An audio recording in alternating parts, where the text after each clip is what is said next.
support injustice to secure our own well-being. Give prophets the fire of your word, but love as well. Though they speak for you, may they know that they stand with us before you and have no Messiah other than your Son, Jesus Christ, Lord of all, in whose name we pray. Amen.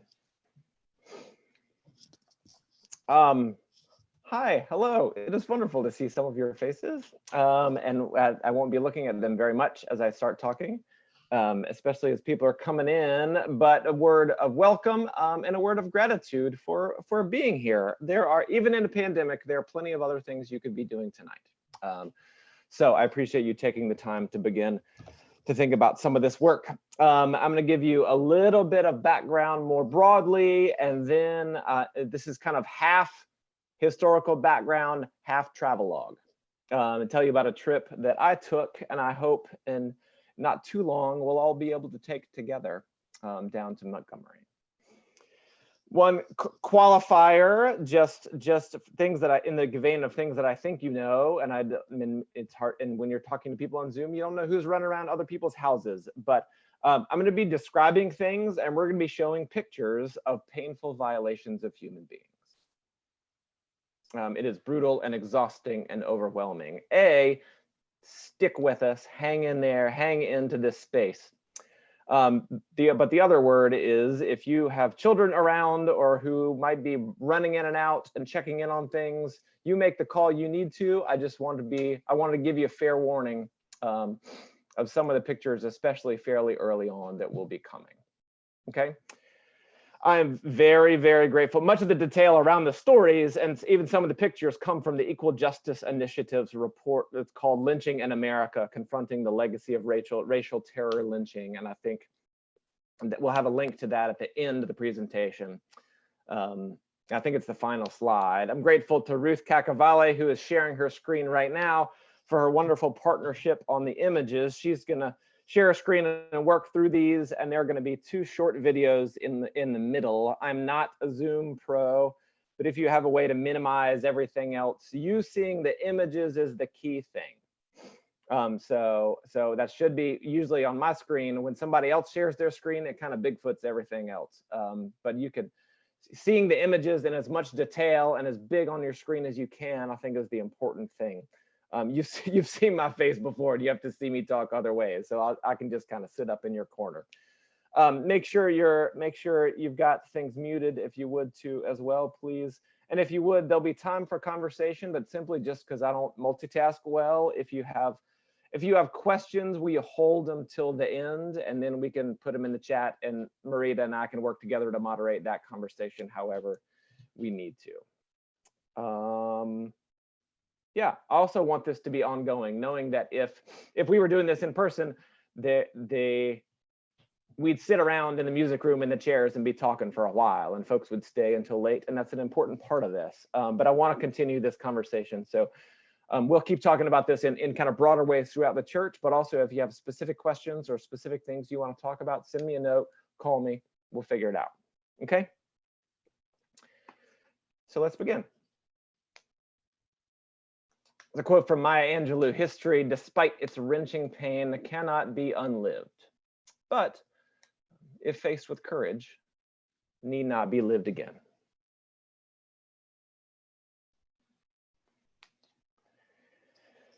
In early 1893, a 17-year-old black boy named Henry Smith was accused of killing a 3-year-old white girl in their hometown of Paris, Texas.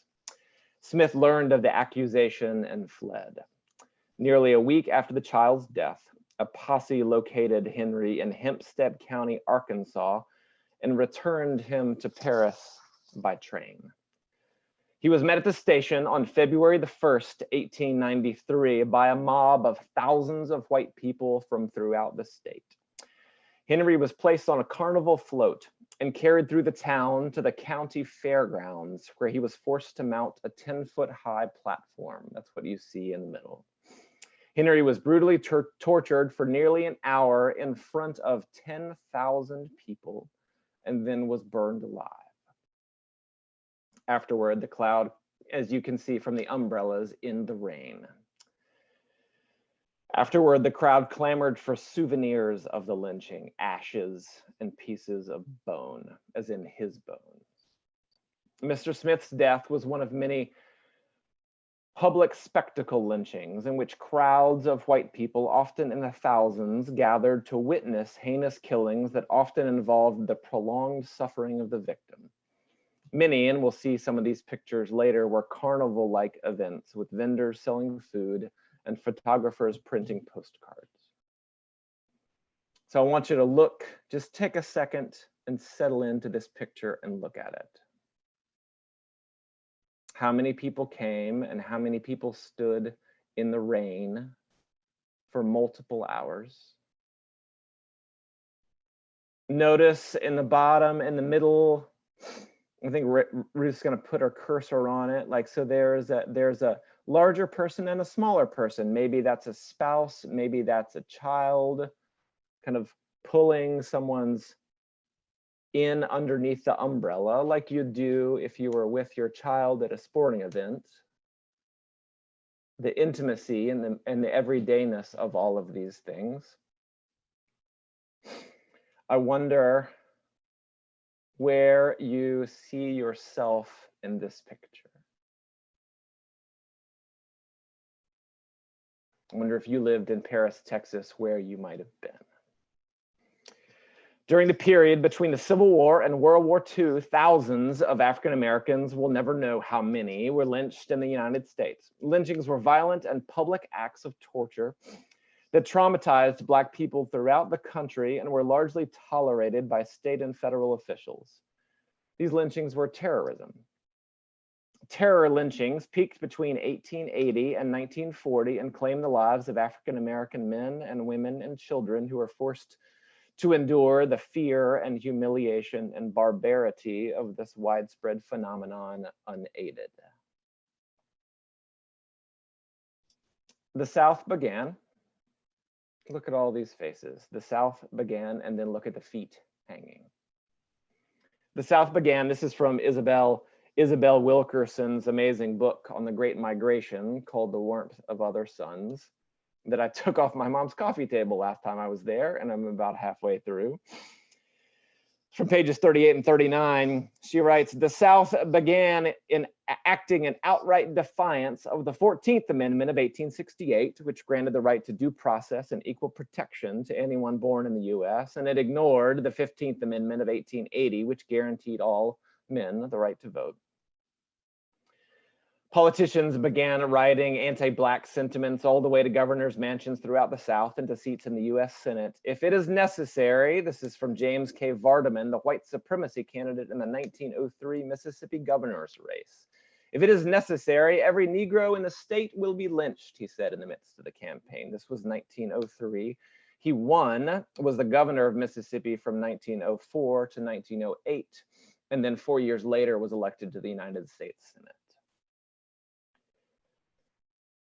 All the while, newspapers, the alignment of kind of the entirety of the white world around these things is an extraordinary thing. All the while, newspapers were giving Black violence top billing, the most kind of breathless outrage reserved for any rumor of Black male indiscretion towards a white woman, all but guaranteeing a lynching. Sheriff's deputies mysteriously found themselves unable to prevent the abduction of a suspect. You see the headline in the middle. He was being taken to jail when an angry crowd stopped the police car in the middle of town. Newspapers alerted readers to the time and to the place. In spectacles that often went on for hours, Black men and women were routinely tortured and mutilated, then hanged or burned alive, all before festive crowds of as many as several thousand white citizens, children in tow, hoisted on their fathers' shoulders to get a better view.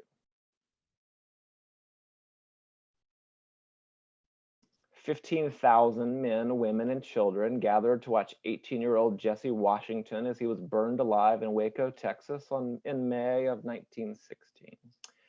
The crowd chanted, "Burn, burn, burn," as Washington was lowered into the flames. Across the South, someone was hanged or burned alive every 4 days from 1889 to 1929, according to a 1933 book called The Tragedy of Lynching.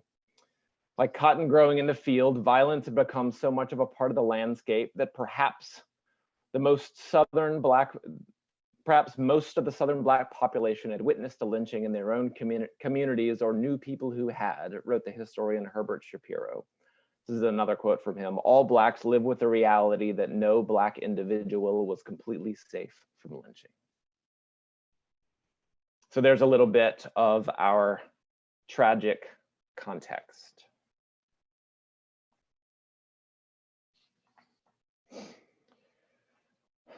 The Equal Justice Initiative, and I'm gonna move this around so I can read the top, and I won't read the whole thing for you, but the Equal Justice Initiative is committed to ending mass incarceration and excessive punishment in the US, to challenging racial and economic injustice, and to protecting basic human rights for the most vulnerable people in American society. This is an organization that was founded in 1989 by Bryan Stevenson, a public interest lawyer, and who a lot of folks know from the book First and the movie Just Mercy. And if you haven't read or seen either one, go do both of those things. You're inside. It's dark outside. You've got time to do these things. At the heart of their education, they're an extraordinary organization that do research and legal work all over the place, and so much education and advocacy. And at the heart of their education and advocacy are two particular sites that are intimately related to one another in Montgomery.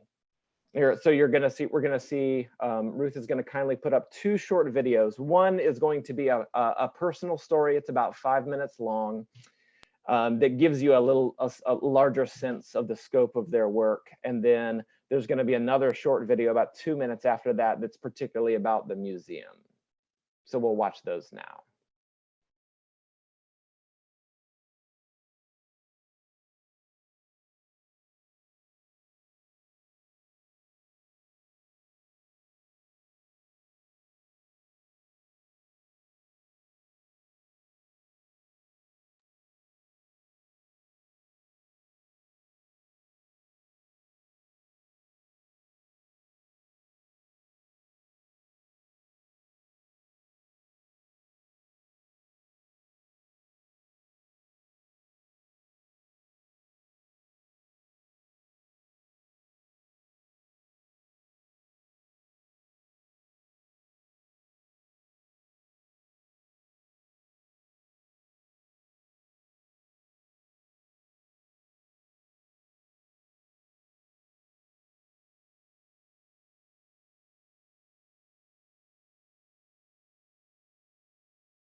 She was 7 years old when her father came home after midnight in terror and told my grandmother, gather the kids on the first train in the morning, but he had to leave now.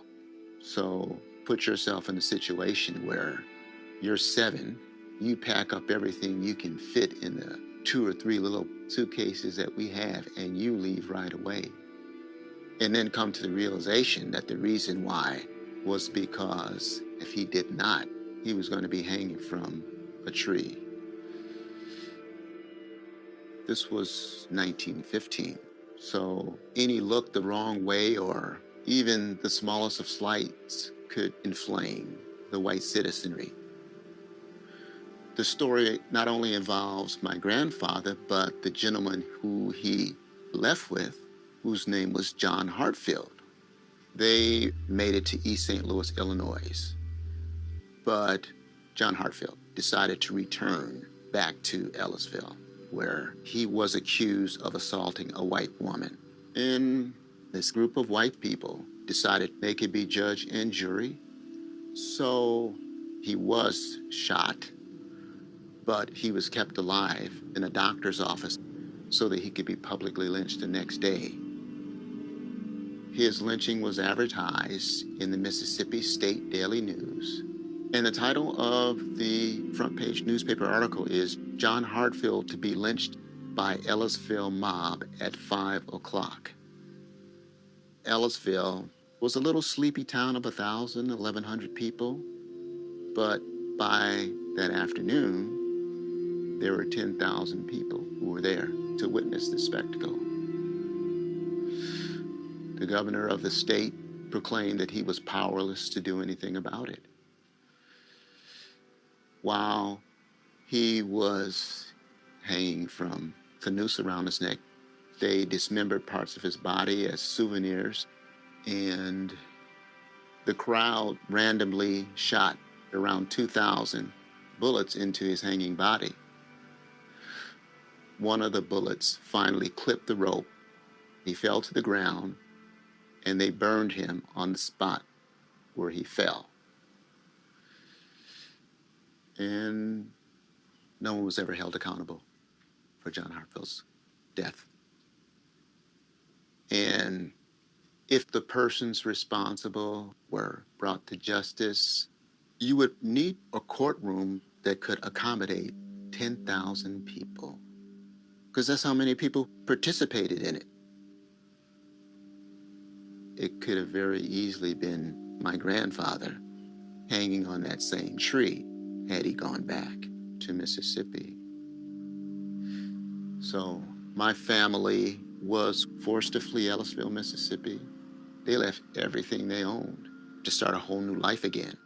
They did that in East St. Louis, Illinois, and then race riots erupted, which were one of the most violent race riots up to that point. There were groups of white vigilantes roaming the communities where black people live, setting houses on fire. Close to 6,000 African-American families left as a result of the violence. Our family was one of them. And so their next stop was Ohio. And they were visited by a group of Klansmen. My mother remembers the incident vividly. They saw the Klansmen outside. They saw the cross burning on their lawn. They were all hiding underneath the bed, shaking like a leaf. And this is the third incident of racial terror in her life. And so it's framed the Great Migration in very personal terms in our family. It's one of the largest migrations of people in the world, from the South to the North. They were fleeing, basically as refugees. So how do we get through this together? I don't have the answers to that. I just know we have to keep remembering, and we have to keep telling the story, because how do you get through that if you don't confront history?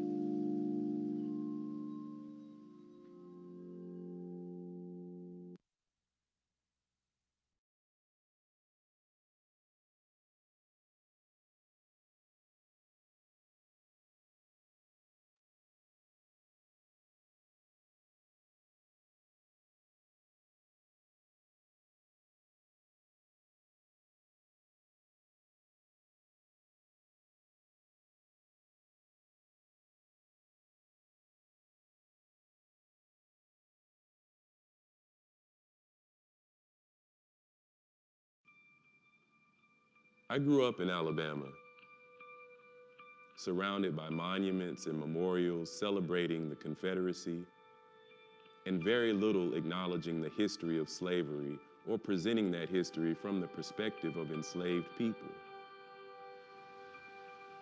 In Mississippi, where I grew up, the legacy of slavery, lynching, and segregation can be seen and felt everywhere, and there is an overwhelming need to confront this past. Too few people in this country have been exposed to that history, and that has to change.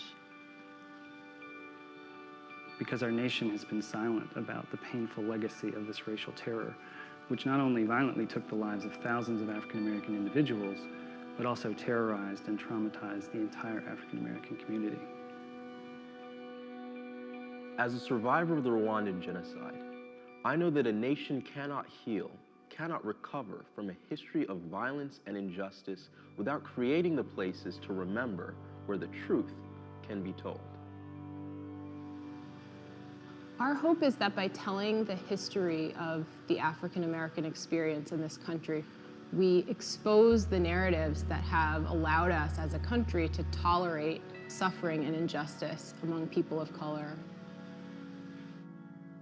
We want to create an institution that allows people to experience directly what this history means, what it does. In South Africa, you can't go there without learning about the history of apartheid. In Rwanda, you cannot spend time there without being told about the legacy of the genocide. If you go to Germany today, in Berlin, there are monuments and memorials and stones that mark the spaces where Jewish families were abducted. But in America, we don't talk about slavery, we don't talk about lynching, we don't talk about segregation. And so now it's time to talk about it. We want to build this museum from enslavement to mass incarceration. We want people to understand there is this line from slavery to the racial bias and discrimination that we see today that needs to be understood. We want people to come through our museum and walk out with an opportunity to do something. We hope they'll be prepared to say something that sounds like, never again should we tolerate racial bias and injustice in our country.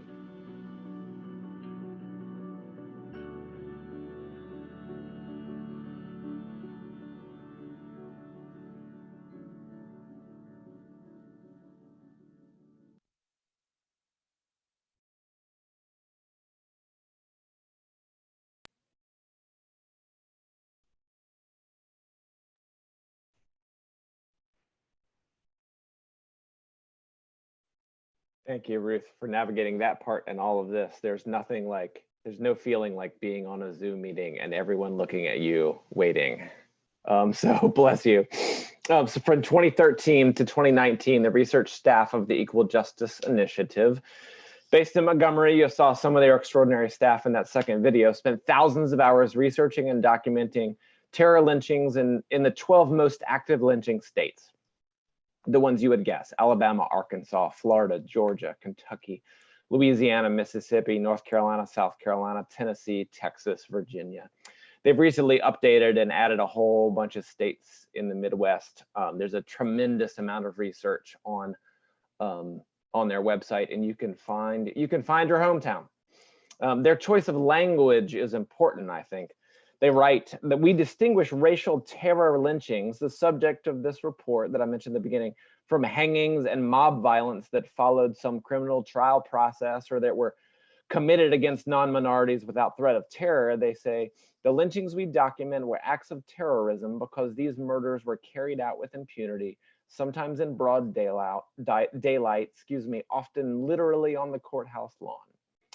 Terror lynchings were horrific acts of violence whose perpetrators were never held accountable. Indeed, some public spectacle lynchings were attended by the entire white community and conducted as celebratory acts of racial control and domination. Lynching profoundly impacted race relations in this country and shaped the geographic, political, social, and economic conditions of African Americans in ways that are still evident today.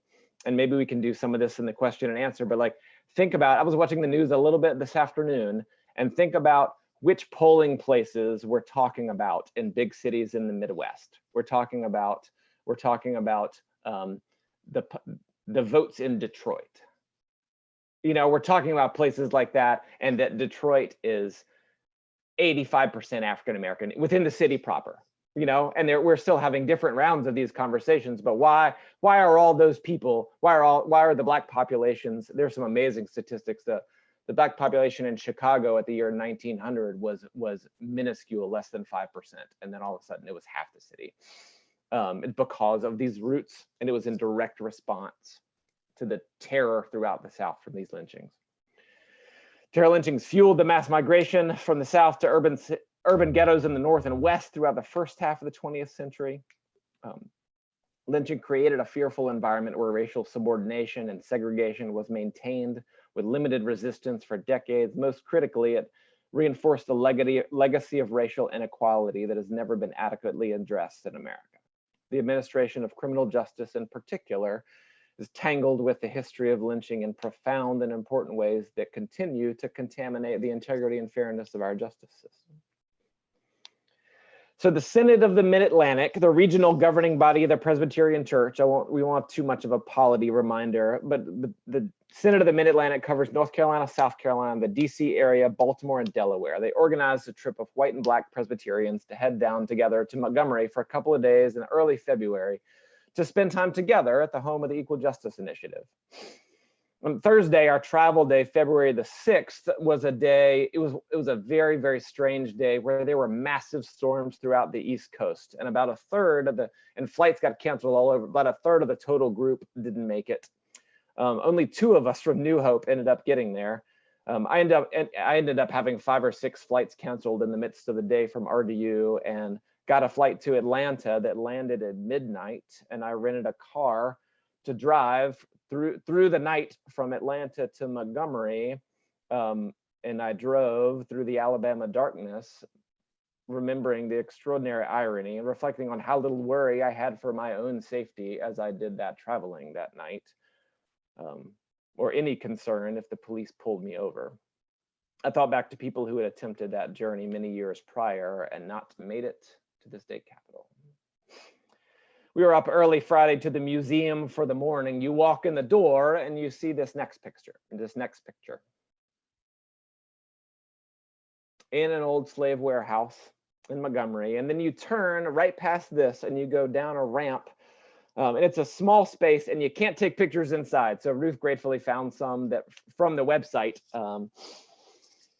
But you walk in and you turn and you immediately go down a ramp on a slight incline into a darkened space. And you turn to the right and there are 4 cells, literally with prison bars. The site is designed to feel like you're in the hold, the prison, like in the hold of a ship below, the painful passage across the ocean.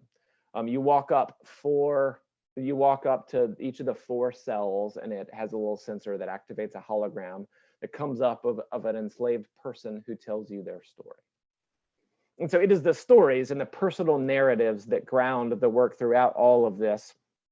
We must never forget in statistics and historical narratives and assessing trends that we are talking about what human beings did to other human beings. One of the things about the museum and EGI in general is they tell a broader story. Lynching, yes, but from slavery to Reconstruction to Jim Crow, through segregation in the civil rights era, but also through the continued inequality, through the war on drugs of the 80s, mass incarceration more broadly to so many areas of life, particularly our legal system. They have lawyers that defend clients on death row who've been accused of crimes and scenarios that are infected with race. The story of Unjust Mercy of Walter McMillan is the kind of centerpiece story of the book and the movie as a prime example. This is my plug again, go read the book and watch the movie. I was glad to have, and I'll encourage you when we take a trip to get their report, Lynching in America. The thing is there below, but it's worth taking a note of that and looking at it. It's a pretty big meaty thing, but I was glad to have read the report in the days before and on the plane, because a lot of the content is used in the displays and all the information. I think any good museum, you get kind of information overload really quickly, especially ones like this that are kind of fraught with emotion, and all the information becomes overwhelming, and it's tough to kind of emotionally and intellectually process. Names and faces, human beings and parents and siblings and children. The depth of our depravity. And I feel while there's some broader knowledge about the civil rights era, this is a period of Reconstruction kind of into Jim Crow that is so brutal. And I always and I think about how we need to be thinking about it now. In each era of perceived progress, there is always met with powerful backlash, kind of attempt at retrenchment in some way. The museum tells the story in so many different ways, as well as has video stations with more stories like the one you saw. There are a couple of sets of rituals that they ground things. We, as religious people, we get grounding rituals, right? There are a couple of sets of rituals that I think are important. There are two of them, one here at the museum and one at the memorial that are linked. So you see the walls of jars. When EGI confirms a location for a lynching, they do their best to track down a family member, and they go with them. Sometimes it's a public place. More often, it's off a back country road somewhere, off a rural highway, and they fill up a jar of dirt with their loved one's name on it, and it comes back and goes onto the wall in the museum. And there are too many to display, and so they store them and they kind of rotate them through. Think about that in the context of the video and all of the Confederate monuments that surround us. What we glorify, what we set up monuments to and for, and the stories around all of those things tell us what our society values, and conversely, is pretty clear about what it doesn't value.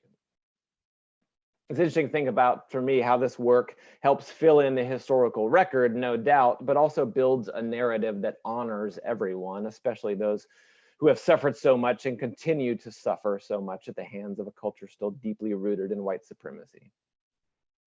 So that's the kind of background of the museum that I want you to have in your head as we shift to the memorial. But there's one kind of note in between that I want to tell you about.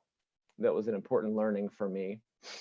So I read a decent amount of this stuff for somebody who doesn't live in it all the time, a decent amount of this stuff, but I was learning amazing things all over the place. But we got on a bus, you know, like museums, there's a shuttle from one site to the other, from the museum to the memorial. It was a mile or so away. And we got on a bus and I was chatting with the driver. You know, that's what you do. You talk to the driver because they're the people who really know things. And as he took us from one site to the other, I'd never been to Montgomery. And so was just asking lots of stupid questions as we drove around.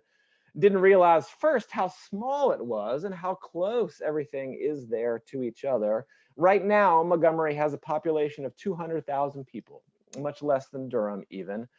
And as we rode around, he pointed us to the state capitol, and he noted the Dexter Avenue Baptist Church, where Dr. King served from 1954 to 1960, was just 2 blocks over to the side.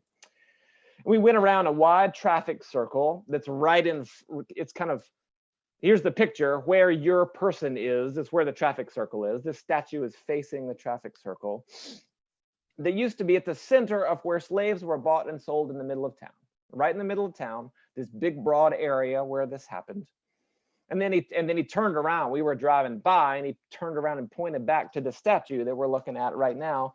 Facing the circle with all that history is a little statue of Rosa Parks as she stood to get on the bus that day. This was where she was standing before she got on the bus, and I had to look back, and I saw the angle, which is the picture here. You see right behind her, Ruth's highlighting it, thank you, is the state capitol. So like, not only did she do something really amazing in isolation, but she did it in a place full of history and in the face of the state capitol, in the very face of the powers themselves. That symbolism, I think, is really, really important and was a part of this story that I knew nothing about, and I think is really important. Okay, now the memorial. I want you to think about memorials like this you have gone to. Maybe the Vietnam Memorial in DC, that massive black wall that starts low and then grows up so high with all those names, or the Holocaust Museum. I'll never forget leaving the Holocaust Museum. There's a station over to the left that is a room just full of shoes that they gathered from a concentration camp. I want you to think about what it feels like when you're in those kinds of places, how quiet it is and how the silence, just overwhelming, heavy silence envelops you. So as you begin to walk up the grass kind of to the side, there's an extraordinary piece of art. There's a wall and there are quotes and this overwhelming sculpture from a Ghanaian sculptor named Kwame Akota-Bamfo. We confront the slavery and the horror at the root of all of this violence. Mothers and fathers and children torn from their mother's breast, right? And as you walk up, you kind of walk up the hill to the side. It's this extraordinary piece of, once I got to the top, I went, how did they get this real estate? Like, it is an extraordinary piece of land that is beautiful, and it's on a hill up at the top overlooking the whole city. And as you begin, so you make this corner and you begin to walk straight ahead, following the people in front of you. Near the top of the hill are two areas. And this really is on a high point, we'll see later. And we've walked first into the heart of the memorial, which is an open air square. And as you walk up, you confront, in totality, 800 of these. You'll get it. There are people in these pictures, so you get a sense of scale of monuments. Over 800, one for each county. And then right there is names. And the goal is to honor these people and lift up the stories of the violence that lead to their murder. Most of the pictures I took are counties that I was familiar with, and I'm sure you'll see some. Again, on their website, you can look up and there are lots of places. There's a growing amount of data on this, and you can research about everywhere you want. But I walked right up. You walk right up. You have to walk around it. You can't just skirt by it. You walk up. This is Alamance County, just our neighbor. Hop over Orange County, but just one to the east. In August of 1920, John Jeffries, an African-American man, reportedly jumped out of the bushes as the 7-year-old daughter of Leah Rudd walked by and proceeded to rape her. That's the accusation. As the event took place near Elon College, word quickly spread of the reported assault, and a posse of 25 individuals, including the president of Elon, engaged in a manhunt. They tracked him down, took him into custody at the Alamance County Courthouse. On August the 23rd, he was supposed to stand trial. The judge attempted to appease the crowd. There's his name right there, and there's the date. The judge attempted to appease the crowded courthouse by telling them that justice would be served, but the crowd became restless.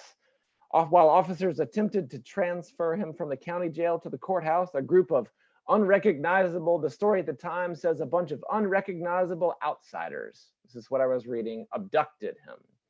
And they took him off the woods off Belmont Road, Alamance County Courthouse, right in the middle of Graham, and shot him. And his body was left on the side of the road. And thousands of people from the surrounding county visited the place thereafter. No one was charged for the murder, as the sheriff claimed. The sheriff could not identify a single person in the crowd.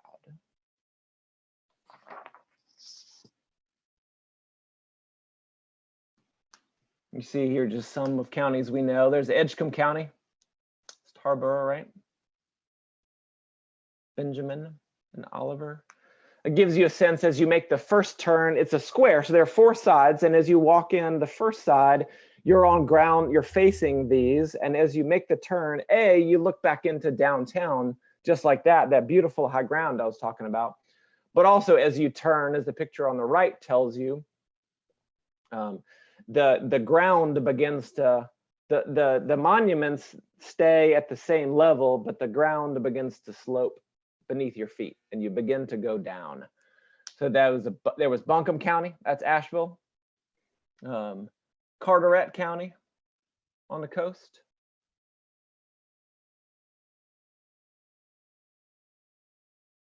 Chatham County, North Carolina, another one close by. If you notice, and this is another thing that happens as you walk through, you look at the names and then you go, wait a minute. 4 of those 6 names are marked to have been murdered on the same day. And that's the point, right? To dive you into the story. So I think we've got an article from the Charlotte Observer, actually, because it is in the newspaper, that tells you the story that you can Google and look up. A quartet lynched, taken out on the courthouse lawn, right in the middle of Chatham County in broad daylight. There's 2 couples a couple and another relative and another friend on the same day. And then as you continue going, as these next couple of pictures will tell you, see there's Chatham County, you you are very quickly underneath them. And you're beginning to get the symbolism now too, aren't you? You're beginning to be underneath, and you're having to, your neck gets stiff because you're looking up, because you realize these things are hanging above you. And you see, I took that picture of Davidson County there on I-85 in the middle, and it slopes down below, and it is overwhelming. The silence, like with most of these kinds of places, like I named, it is silence except for the occasional gasp or tears. And if you're not shedding a tear by this point, you're also kind of stunned and shocked by the weight of the thing. But you keep walking down. Tennessee, Mississippi, all of them names and faces hanging there. Mecklenburg County, North Carolina, Charlotte. You're probably recognized already. You have not seen one from Durham County. It is because the Equal Justice Initiative, which has a pretty high threshold for confirming a lynching, multiple sources and all these things, we're not able to find a record of a lynching having occurred in Durham County. I think most of us on this Zoom will suspect that that is not true. But there's not one for Durham there, which relates to something I'll tell you in a minute. But this is New Hanover County, Wilmington. There's another separate conversation about the Wilmington Massacre. It was often called a riot. It was not a riot. It was a massacre. And a white community invaded the Black community in November the 10th, 1898. There were a significant number of Black leaders in Wilmington at the time, public officials, councilmen, magistrates, police officers, and a bunch of whites decided it was time to stop and tried to bully the white police chief into firing the 10 Black police officers, and then it escalated.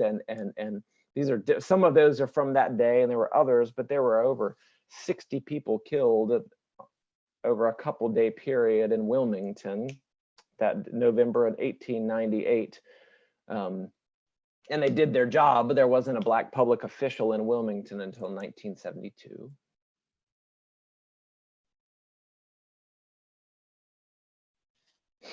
And then you keep going down. All these are above Washington County, North Watauga County. That's where that's Boone. Places a lot of you all know pretty well, I bet.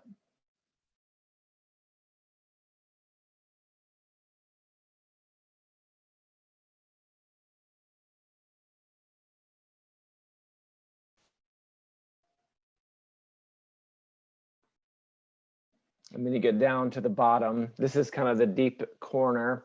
And there's these words, and I'll read them to you on the side. For the hanged and beaten, for the shot, drowned, and burned, for the tortured, tormented, and terrorized, for those abandoned by the rule of law, we will remember. With hope, because hopelessness is the enemy of justice. With courage, because peace requires bravery. With persistence, because justice is a constant, and I can't see the rest of it. With faith, because we shall overcome. And then that far wall that you see in the corner on the right that turns actually as a little fountain, has water running down it. So there's the kind of eerily beautiful sound of water trickling as you come down to the deepest point. You're at that point, that's probably, the bottom of those is probably 12, 15 feet above you. You see, they got places for you can sit. And a number of places, including this wall, that note throughout their knowledge that sure, we got some names and faces and stories here, but there are many, many, many more that we will never know.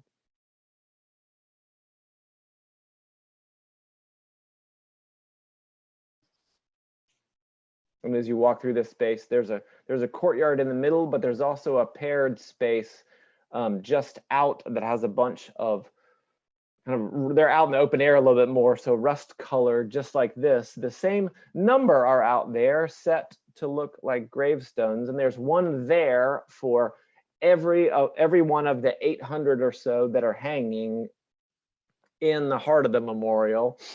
And the goal is, and this is the other ritual, remember the jars of the dirt. there's another ritual as well that that EGI invites you to bring, and they want it to be a public process. So they want public officials to be included. So just a couple of nice church people can't go. They want it to be a broad public process.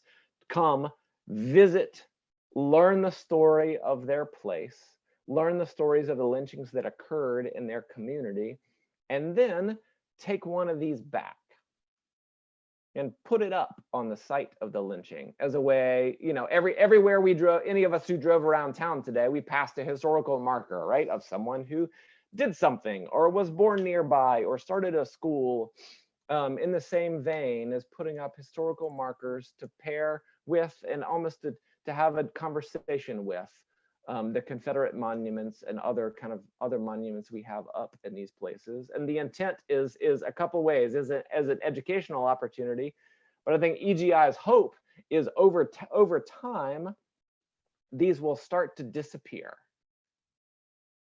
And so then you'll be left with, when people go and visit the memorial and the museum, they'll be left with, a bunch of them will be gone, hopefully, over time, but you'll also be left with a number that are still there. And that will be kind of advertisements of communities that are unwilling or unable to have the conversation. And that can create a little bit of perhaps public pressure there as well.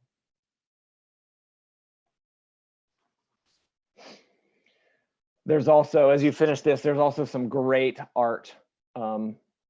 Ruth can tell you way more about this gentleman. Evidently, he's got a bunch of amazing things in the Nasher collection, Mr. Thomas. But there's a lot of public art that also relates. I mean, these are Black youth holding their hands up as the police approach. Really drawing the very clear line from our sordid history of lynching to the way that Black and brown people, particularly Black and brown young men, have relationships, or pretty poorly most of the time, with the police, with our justice system, through mass incarceration, through the way our laws are applied, that you lawyers are better equipped to talk about than I am. There's a lot of art that tells this story as you kind of finish and come down around.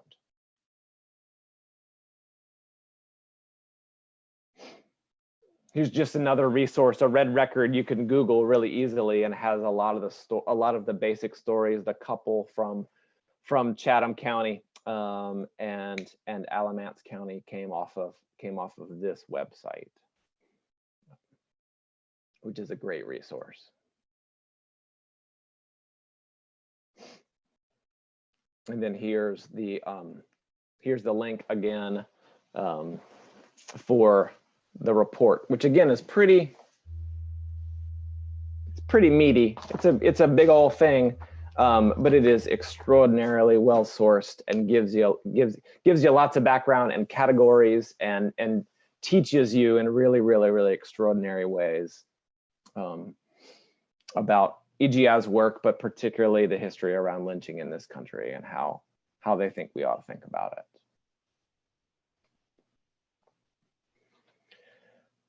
So I think I'm gonna stop there. It was a really wonderful chance. Because of the travel and stuff, they'd actually set up a full additional day for all of us to work with a facilitator and have some conversation around all of this stuff, and then kind of get particular in terms of the church. But because of all the storms and how many people couldn't get there, two of the facilitators couldn't get there, like it all, that part kind of fell apart, so we didn't get to have that. But I got to see enough.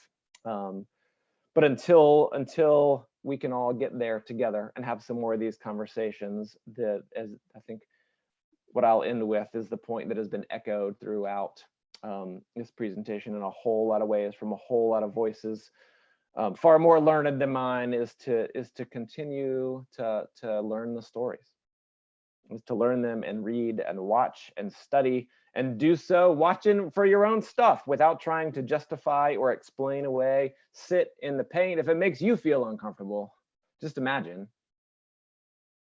Sit in the pain and unimaginable suffering people who looked like us put our Black and brown brothers and sisters through, is the legacy of these same systems that our present world is structured upon.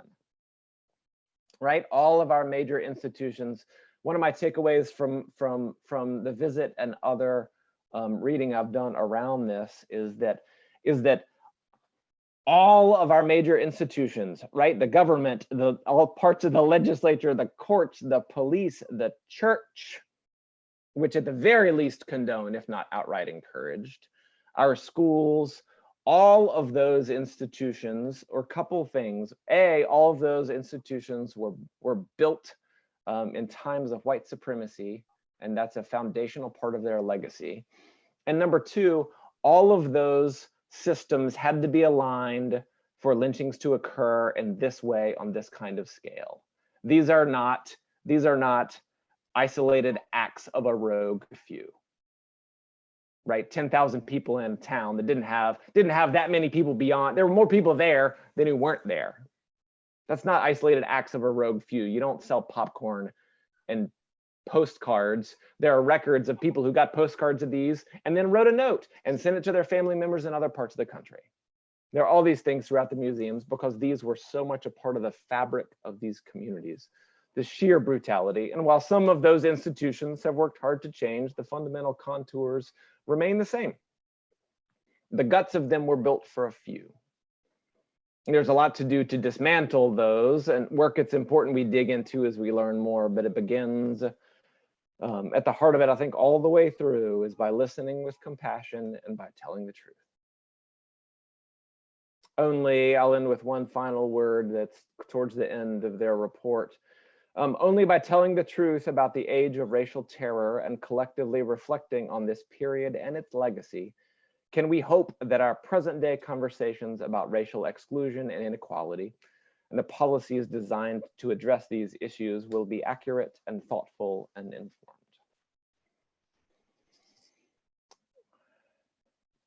Thank you for watching. Again, I hope this is if you have questions, maybe you can put them in the chat.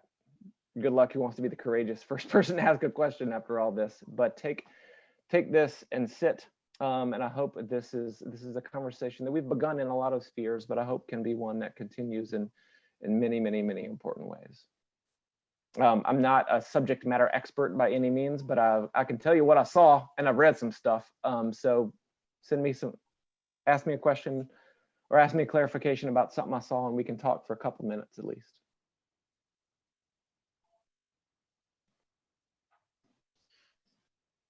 Chris, I've got a question.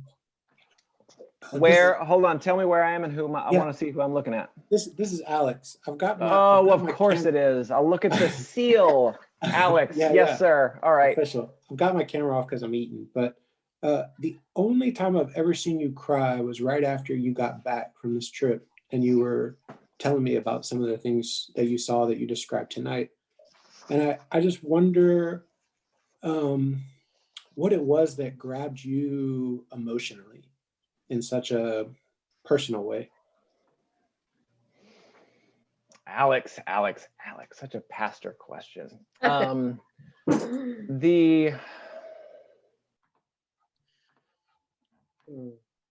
think part of it was just the sheer emotional weight of the human suffering. Was an important part of it. I mean, and when you have detail, you can find your way into the stories a little more fully, in ways that it's hard to. I think those of us who the world calls white can be pretty effective at going, oh yeah, some of that horrible stuff happened. Let's look at it kind of clinically and put it over here. That kind of denial is a lot of the ways we keep the systems the way they are, I think. But it's the weight, but it was also, I think, confronting the reality that I and we all participated in this. You know, you see that crowd of 10,000 people and you're not like, you're not, and I'm gonna speak a little crudely here, but you're not going like, oh, those are the 8 guys I knew from high school with the truck and the Confederate flag. These are not, like, it is too easy to dismiss that this is someone else's problem. And that all of the major institutions and systems of the time not only allowed, but celebrated this. Yeah, that and the weight of the suffering. I think I'll stop. I'll get off the couch there for a second, but that's an initial Amen. start to that. Thank you, Alex. Yeah, thank you.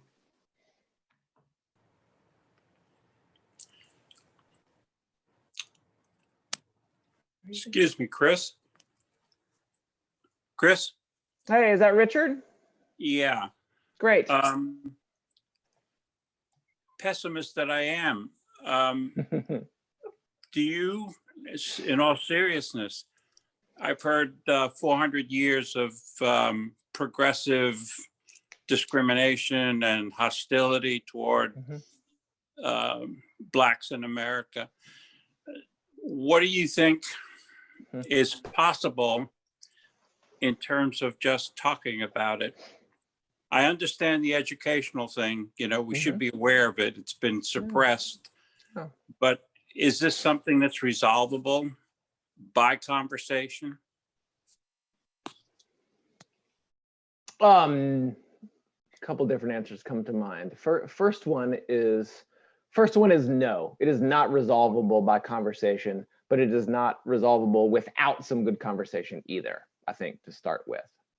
Right? This part of conversations like this, and I think at the heart of EGI's work, is saying, if we don't know the stories, if we're not talking about the same set of, this is at work in a lot of places in our life, public life right now, excuse me, if we aren't aware of the stories and we don't have some common set of narratives we can gather around, it is near to impossible to have a conversation. So I think that's part of what EGI is doing, is they're saying, look, here is what we did. And they present it in a way that is, obviously there's tons of emotion around it, but the report and the information you see there is clinical and clear. This happened, this date, this time, these people. Here's the facts that are undeniable in countless ways. And I think until we can do some significant education around that, then we're not going to have kids who grow up realizing these stories, knowing the blood on the soil they grew up in. And I don't think we have any chance of moving the conversation farther without some sort of key fundamental understandings. These are, I'm not a terribly old person. I'm 43, but I'm old enough that I wasn't taught any of this. I only glimpsed some of it in college, and then in seminary a little bit more as I learned about the role of the church in the civil rights movement.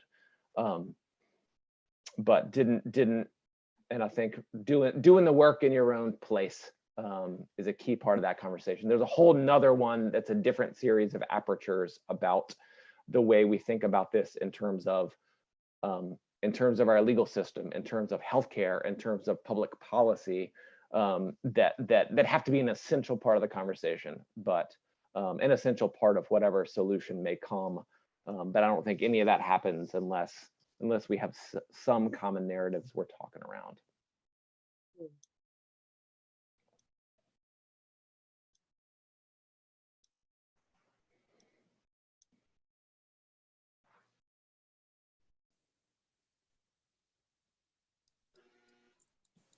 Chris, it's Sam.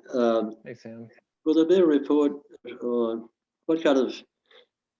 what will be coming out of the church's racial reckoning task force? I don't know the name of it, but what's going on there and what might be coming out of it?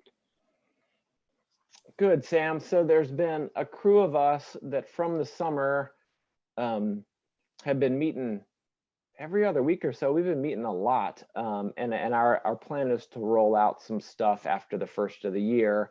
We want to be really intentional, knowing, as Richard noted, this 400-year history, that us, a bunch of excited white liberals that want to help solve problems, are trying to really tend to ourselves and our instincts, and to do the biblical and theological work. There's a critical component of this. There's an argument to have this conversation just as a good human being, but if we're having it in the church, we need to do so because we believe God calls us to this. And how do we articulate as Christian people why this work matters? So we've actually been reading together. The group has humored me really nicely, but we've been reading a book called The Black Theology of Liberation by James Cohn, who taught at the Union in New York forever and died a handful of years ago. And this book was 1968, 1969, I think. And we read part of it in theology class at Columbia Seminary. If Natalie Wolf's still on this call. And I mean, Cohn rocked the theological world then and took a ton of heat and just now feels timely. I mean, but he did some really good theological work of saying, this is who I believe God is because of scripture. This is how I believe that God is a God of the oppressed and the poor. This is why I believe God is a part of this work. And so we've been spending a lot of time digging in, just reading the book and talking about it and going, what in the hell do we do with this? But also members of the group have started writing. Those of you who have been through officer training here or anywhere else are familiar with the exercise of writing a faith statement, where you kind of tell your story of faith. Where'd you grow up? Your grandma took you to Sunday school at this place. Here's you didn't go to church for 10 years, and then you had a kid and came back and got baptized, and like the story of that. But we're telling our story of faith with regards to race. And so different members of the group. So we've started doing at the beginning and end of each meeting. Someone begins and tells us their story about their own kind of relationship with regards to race and thinking about it and why it's important to them as a Christian. And so we're trying to do a lot of that work and digging into that for ourselves. And our goal is to roll out a couple of classes and educational opportunities to kind of broaden the circle in that way after the first year. Thank you for that tee up, Sam. I meant to get that in and I'd forgotten. I appreciate that very much.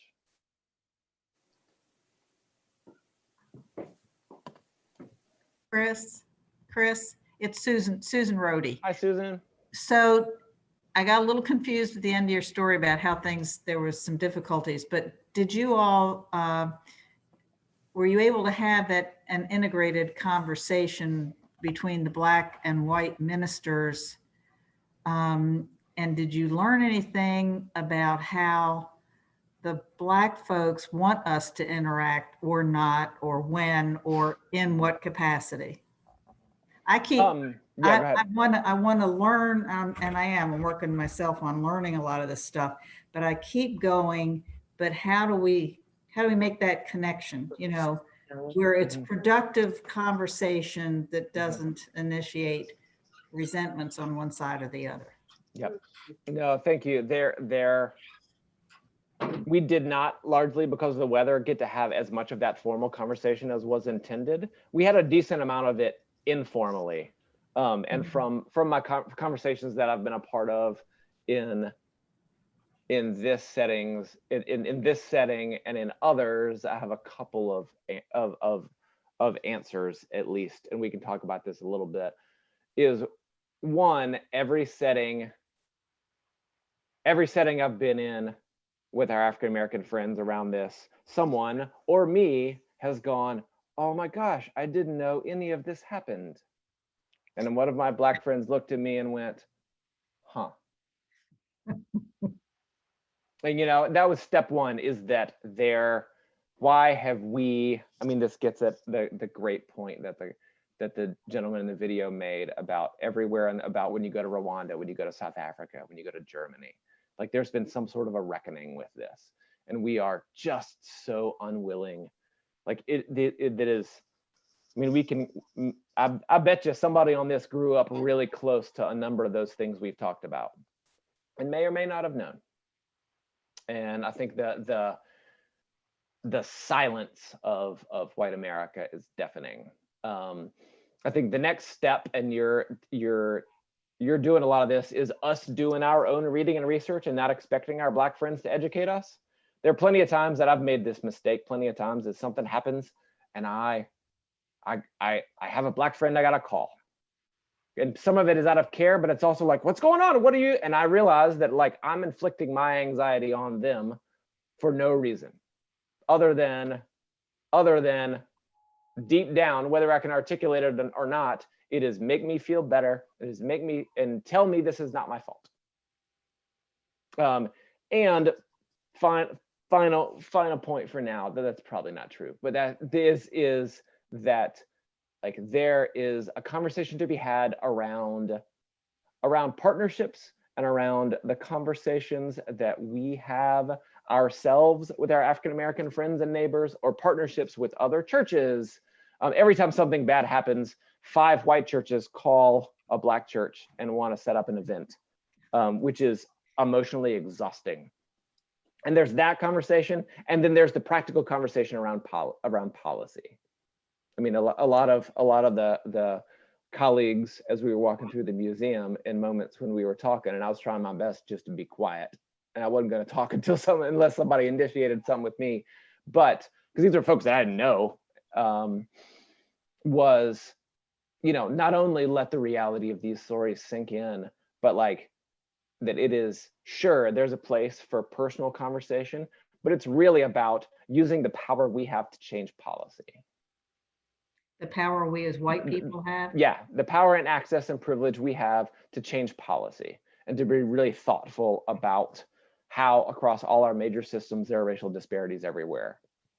And all of you in those systems can name them a lot better than I can. Whether it is home ownership, whether it is who lives where, it is what our look at Zillow and look at the rankings on schools on Zillow and lay a color-coded map on top of that.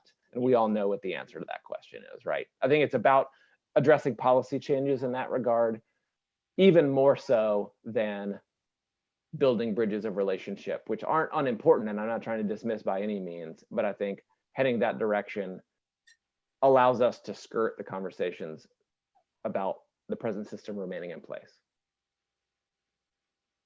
Okay, I don't know if that answers your question, but It helps, yeah. that's what I decided Thank to talk you. about.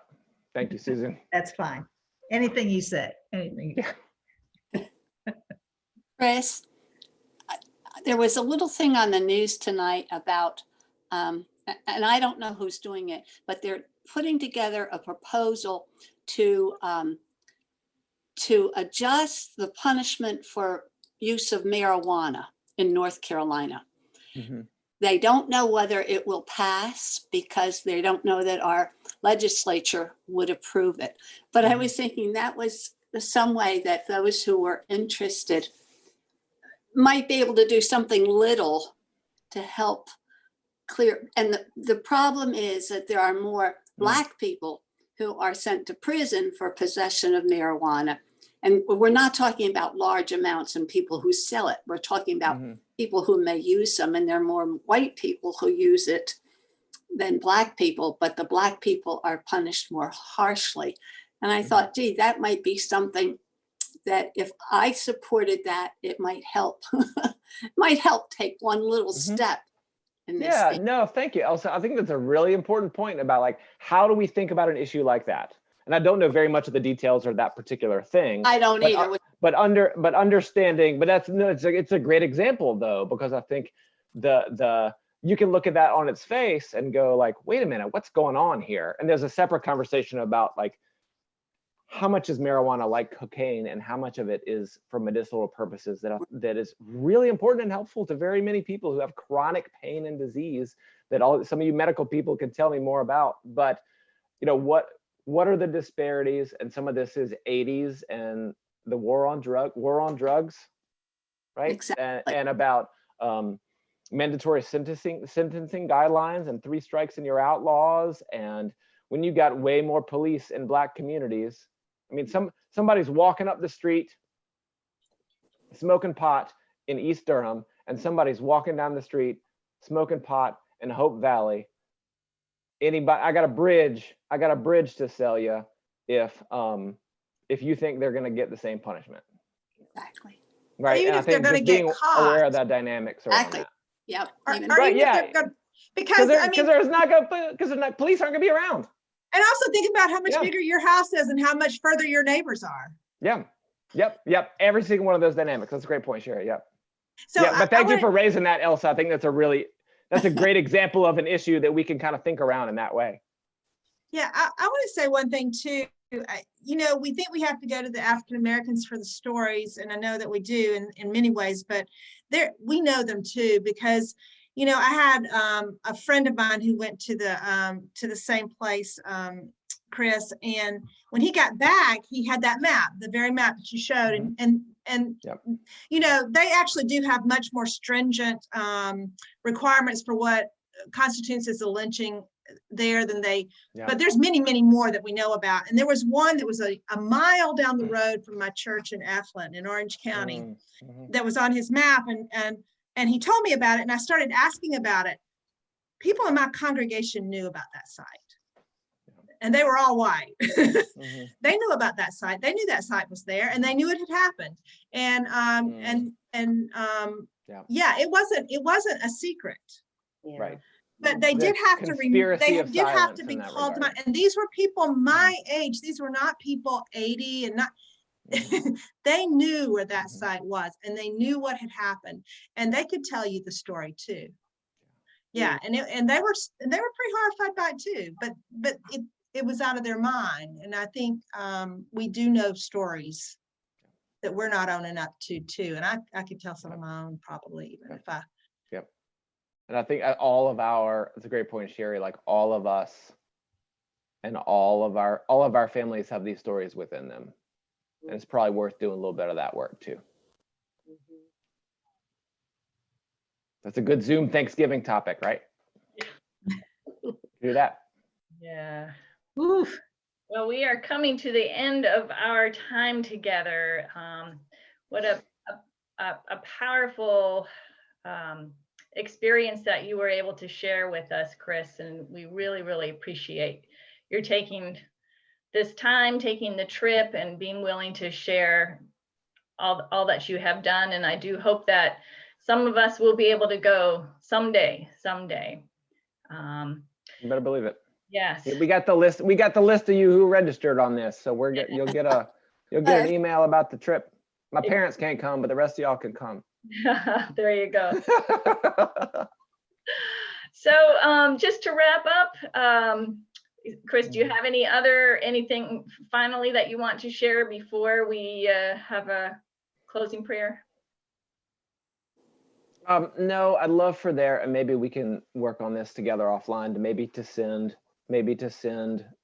the direct links of some of these resources out to the group. Maybe I saw some people taking pictures and writing stuff down, but I think spending time with particularly the Report Lynching in America is essential reading, and you'll see some of these stories from that, but is kind of can shape your foundational understanding in a really, really, really important way. Please do that. Please do it. Yep. Yep, I agree. And if anybody that you know was not able to come tonight, this has been recorded and it will be available on YouTube in the next couple of days. So just be looking for that. Special thanks to Ruth for getting that PowerPoint together and making Yes. Thank you, Ruth. So really appreciate that. We do not have Aperture in December. We hope you'll come register for and come to our weekly Advent Vespers, which will be in the courtyard. But then in January, we have a very special focus. We have is she a Reverend? Kendall Vanderslice, who is the book We Will Feast. She is going to come and talk to us about feasting together and the makings of Christian community. We are hoping to have a small group book study around the same book, as well as a bread making workshop. So all mixed in together coming in the new year. So you can register for 1 or 2 or 3 things, but you'll hear more about these things. So watch your email, and as Aperture guests, you will be receiving special information from me. So thank you. Thank you. Yes, are we ready to have a closing prayer? Do you want me to pray, Chris? Yes, all right, let us pray.